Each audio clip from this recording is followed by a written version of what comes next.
Hi, I'm Sarah from Catch PTSD, making PTSD understandable. Hypnotherapy will not work unless you really want it to. Does that sound like the ultimate cop-out? A therapy which will only work if you desperately want it to, putting the blame for failure on the sufferer rather than the therapist. Even I used to think, well, what am I doing then? The person is obviously just making it happen all by themselves. But in the case of hypnotherapy, it's very true, and for a good reason. PTSD-type symptoms are created by the body mainly for protection. The body uses symptoms like anxiety, hypervigilance, OCD, panic attacks, or agoraphobia to stop sufferers doing things which it may deem risky or dangerous, or put them in a situation which would be uncomfortable or upsetting. This wall of defensive symptoms is therefore in place for a very good reason, and the body is not inclined to dismantle that wall. The body understands that you don't want to feel any of these things, but it believes you need to. It may also think you need to drink alcohol or use substances or eat too much to calm you, so it makes you do that too. It may even make you self-harm, cutting yourself maybe to let the pressure out of your body which you can feel inside. Even if you're railing against it all, saying, I don't want to drink, I don't want to take drugs, I don't want to be scared or anxious, and I certainly don't want to hurt myself. The body just shrugs and tells you you need to. So how do you send the strongest message possible to your body to tell it needs to relieve these symptoms? Well, this is why rock bottom is such a good place to start hypnotherapy and have it work fast, and why coping mechanisms can be disadvantageous to anyone suffering crippling symptoms. Your message to your body cannot be ambiguous.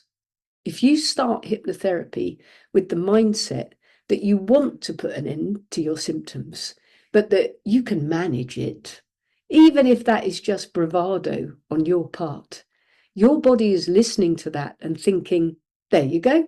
She says she can handle the symptoms. They're there to protect her. It's not that bad. And it will fight you to keep all those emotions and actions in place. The body likes status quo. It's created it, and even if you don't like it, it thinks it knows you better than you do. But if you arrive at hypnotherapy saying, I can't go on, I can't live like this, my life's a disaster, I'm losing everything, I want to die, your body is immediately paying attention. It realizes it's gone too far. You're talking about suicide, or may even have tried suicide already. If you die, the body dies, and it doesn't want that. So admitting to yourself how desperate you're feeling is not weakness. Where hypnotherapy is concerned, it's expedient.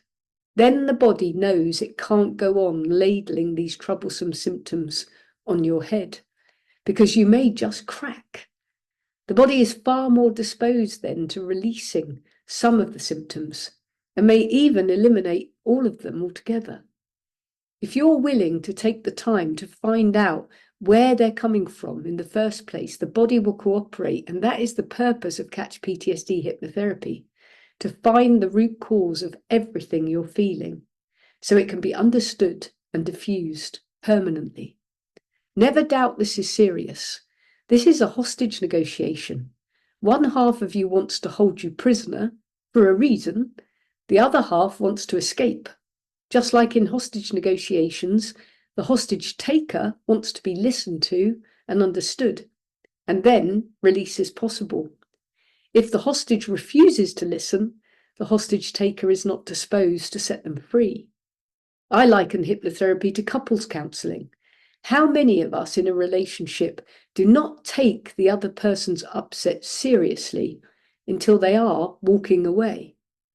Hypnotherapy for PTSD is the same thing. So before starting hypnotherapy, decide how bad your situation is and acknowledge it. The hypnotherapist can't get anywhere if you don't think it's really necessary. Then it would just be 2 against 1. I have a phrase for my own clients: don't treat the unwilling. I will ask people how much they need to get better. If they say that they would like to, but they can manage, I'll tell them to come back when they can't manage. The person has to convince their own body, not me, or it just won't stop.